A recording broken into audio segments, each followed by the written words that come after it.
శ్రీనివాస్ అనారోగ్య సమస్యలతో కన్నుమూశారు. హైదరాబాద్లోని తన నివాసంలో టీఎస్ తెల్లవారుజామున 3 గంటలకు మరణించినట్లు కుటుంబ సభ్యులు తెలిపారు. గత కొంతకాలంగా అనారోగ్య సమస్యలతో బాధపడుతున్న డి శ్రీనివాస్ ఇవాళ తెల్లవారుజామున గుండెపోటుతో మరణించారు.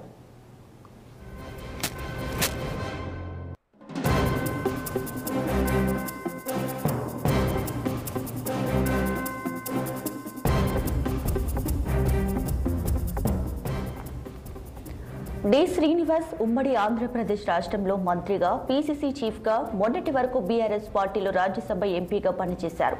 ధర్మపురి శ్రీనివాస్ చిన్న కొడుకు ధర్మపురి అరవింద్ నిజామాబాద్ ఎంపీగా గెలిచారు. ధర్మపురి శ్రీనివాస్ పెద్ద కొడుకు కాంగ్రెస్ పార్టీలోనే కొనసాగుతున్నారు.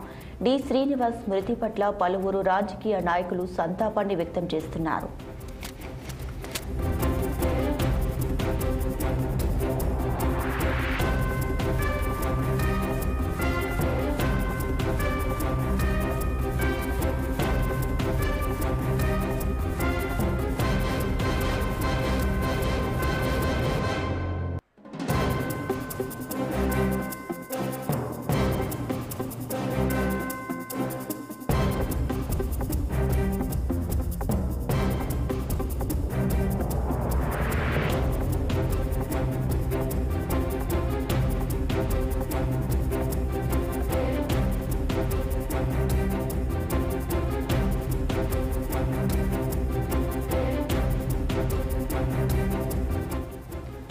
Congress senior leader D Srinivas ఇవాళ తెల్లవారుజామున 3 గంటలకు కన్నుమూశారు. మరింత సమాచారాన్ని మా ప్రతినిధి శ్రీనివాస్ అందిస్తారు. శ్రీనివాస్,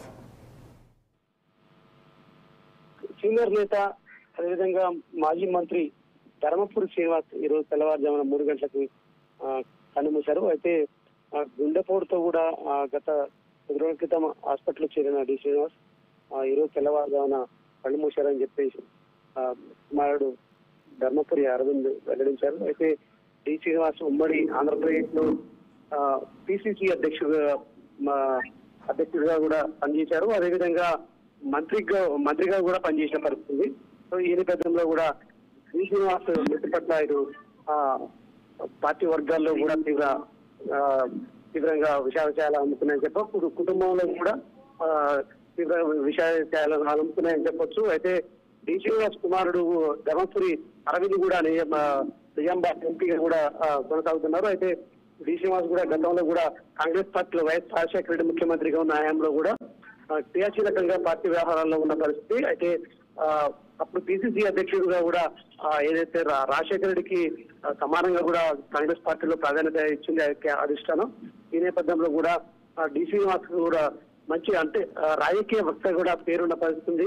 అదేవిధంగా చక్రత కూడా చూపించే వ్యక్తులు కూడా కాంగ్రెస్ వర్గాల్లో కూడా డి శ్రీనివాస్ సేవలను కూడా కొనియాడుతున్న పరిస్థితి. అయితే డి శ్రీనివాస్ మృతి పట్ల మాత్రం కుటుంబంలో విషయాలు ఆలోచిస్తున్నాయని చెప్పచ్చు. అయితే డి శ్రీనివాస్ మాత్రం 2 కుమారులు. అయితే ఏదైతే అరవింద్ మాత్రం కుమారుడు అరవింద్ మాత్రం ఎంపీగా నిజామాబాద్ ఎంపీగా కొనసాగుతున్నారని చెప్పచ్చు.